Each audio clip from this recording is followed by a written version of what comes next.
देख रहे हैं नेटवर्क 33 राजकुमार के साथ। तो चलिए बढ़ते हैं आज की कहानी की ओर।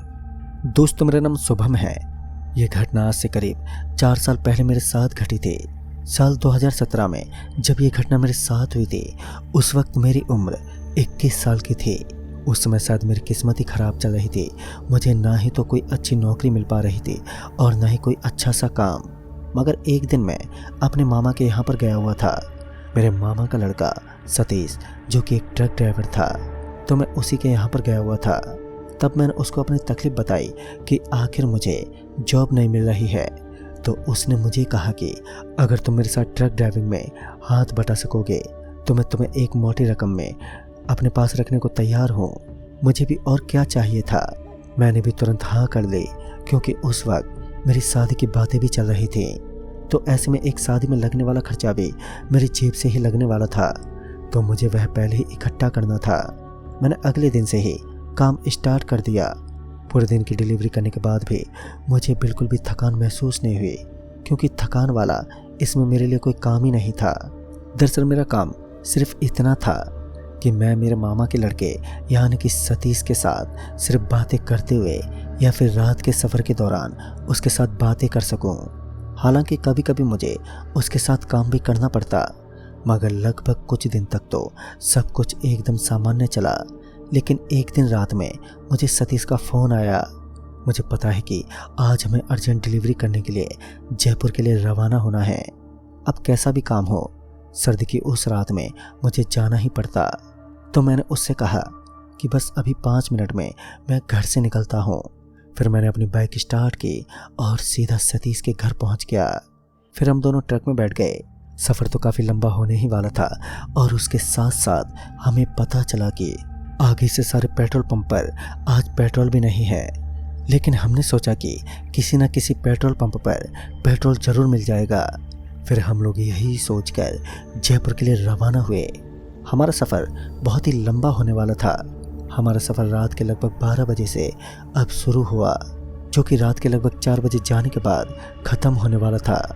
जयपुर में एक दुकान पड़ती है। हमें उसी दुकान पर कुछ अर्जेंट सामान की डिलीवरी करनी थी। तो हम लोग रवाना हुए। कुछ दूर आने के बाद अचानक से वही हुआ जिसका मुझे और सतीश को डर था। दरअसल अचानक से थोड़ी दूर आगे आने के बाद हमारी ट्रक बीच रास्ते में ही बंद पड़ गई।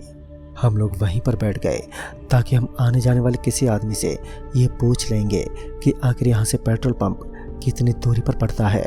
थोड़ी देर के बाद ही एक बाइक आई, तो हमने उसे रुकवाया और फिर उसने बताया कि यहाँ से करीब 3 किलोमीटर आगे एक पेट्रोल पंप है। फिर उस आदमी ने हमें एक हैरान कर देने वाली बात कही। दरअसल उसने कहा, रात में इस जगह पर रुकना मतलब अपनी मौत को दावत देना है। आप इस हाईवे से बिल्कुल भी नीचे मत उतरना। फिर उसने बताया कि रात में यहाँ पर एक ऐसी आत्मा घूमती है जो कि लोगों का खून पीकर अपने आप को और भी ज़्यादा मजबूत बनाने का काम करती है। उस बाइक वाले की बातें बहुत ही ज़्यादा मनोरंजक थी, मगर मुझे इन चीज़ों पर कहाँ विश्वास होने वाला था। मैं कहाँ एक 21 साल का युवा और वह बाइक वाला एक बूढ़ा आदमी। तो मुझे उसकी बातों पर बिल्कुल भी विश्वास नहीं था। लेकिन सतीश भैया को शायद उसकी बातें अच्छे तरीके से समझ में आ रही थी, क्योंकि सतीश भैया बचपन से ही ऐसी चीज़ों में काफ़ी विश्वास करने के साथ साथ ऐसी चीज़ों को काफ़ी मनोरंजक दृष्टि से टीवी पर देखा करते थे। शायद उन्हें उस आदमी की बातों पर ये विश्वास था, मगर मैंने इन चीज़ों पर ज़्यादा ध्यान नहीं दिया। और फिर मैं और सतीश भैया ट्रक में से एक छोटा सा ड्रम निकालकर पेट्रोल भरवाने के लिए निकल पड़े। रात काफ़ी हो चुकी थी। चारों ओर घना कोहरा छाया हुआ था। सर्दी की उस रात में हमारे दांत आपस में टकरा रहे थे, मगर अब चाहे कितनी भी सर्दी हो, हमें निकलना तो था ही। हम लोग अपनी पैदल यात्रा करते हुए वहां से निकल गए। अब चारों ओर धुंध भी छा गई थी। मुझे इतना तो याद नहीं है कि उस समय क्या समय चल रहा था, लेकिन उस धुंध के माहौल में अचानक से हमें ऐसा लगा कि कोई हमारे चारों ओर चक्कर काट रहा है। शायद सतीश भैया को भी यही महसूस हो रहा था कि ज़रूर उनके आसपास कुछ ना कुछ तो गड़बड़ है। लेकिन मुझे लगा कि शायद हवा चल रही होगी। मैं तो इतना सोचकर आगे की तरफ चल पड़ा, लेकिन सतीश भैया अपने बढ़ते हुए पाँव को एकदम धीमे धीमे रखने लगे। मैं उनसे काफ़ी आगे आ चुका था। फिर सतीश भैया हाँफते हुए मेरे करीब आए। तभी मैंने देखा कि वह भाग भाग कर काफ़ी ज़्यादा थक चुके हैं।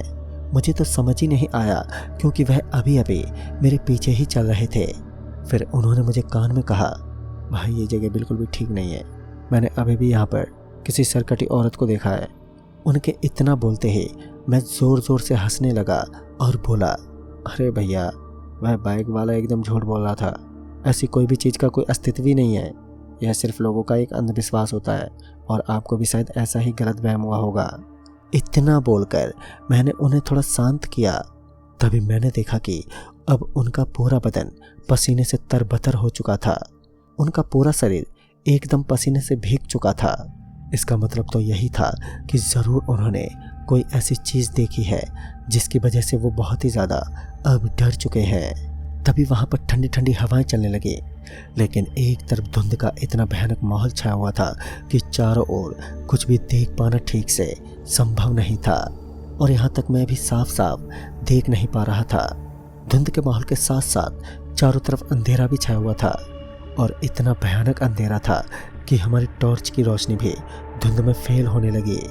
अभी मैं भैया के साथ बातें करते हुए आगे बढ़ ही रहा था कि अचानक किसी ने मेरा नाम पुकारा और फिर जब मैं पीछे मुड़ा तो मानो मेरा शरीर एक पल के लिए शांत हो गया, क्योंकि इस बार मैंने देखा कि मेरे पीछे की तरफ मुझे एक सरकटी हुई औरत नजर आ रही थी। वो एक हकीकत है या फिर कोई झूठ, अभी तक तो मैं जान नहीं पाया। मैं अपनी आंखों को मसलता हुआ उसकी तरफ देखने लगा, मगर वह मेरे पीछे खड़ी थी और मेरे साथ साथ सतीश भैया भी उसे देखने में सक्षम थे। तभी सतीश भैया ने कहा, इसकी तरफ मत देखो और चुपचाप से अपने रास्ते की तरफ ध्यान दो। अभी मैंने वही किया, मगर अब मेरा पूरा शरीर भी डर के मारे पूरा पसीने से भीग चुका था।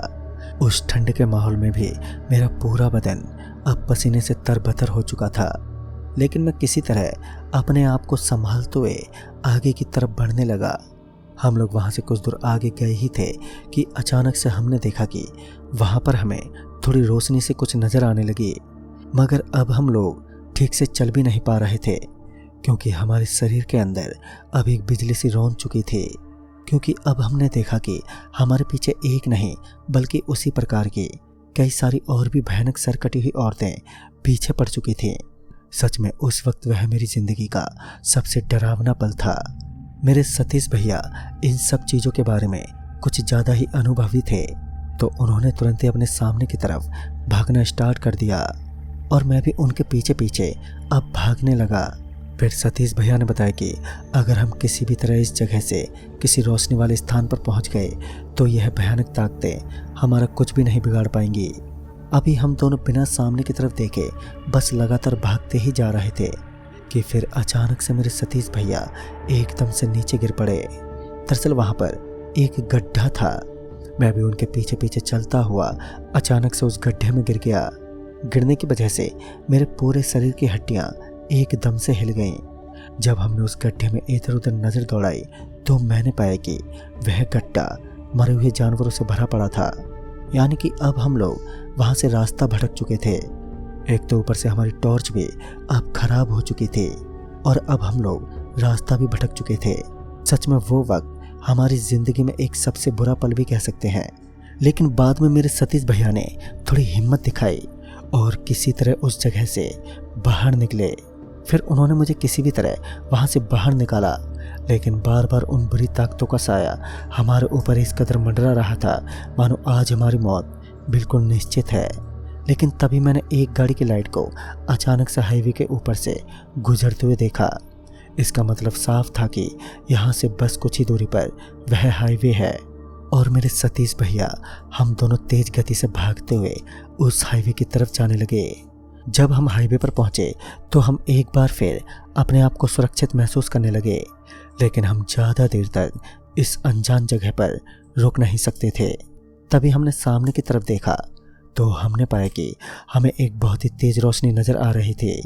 हम लोगों ने ज़्यादा नहीं सोचा और उस तरफ चल पड़े, लेकिन जब मैं एक पल को पीछे के लिए पलटा तो मेरी दौड़ और भी ज़्यादा स्पीड में आ गई, क्योंकि मैंने देखा कि इस बार वह सभी भी हमारे पीछे भाग रहे थे।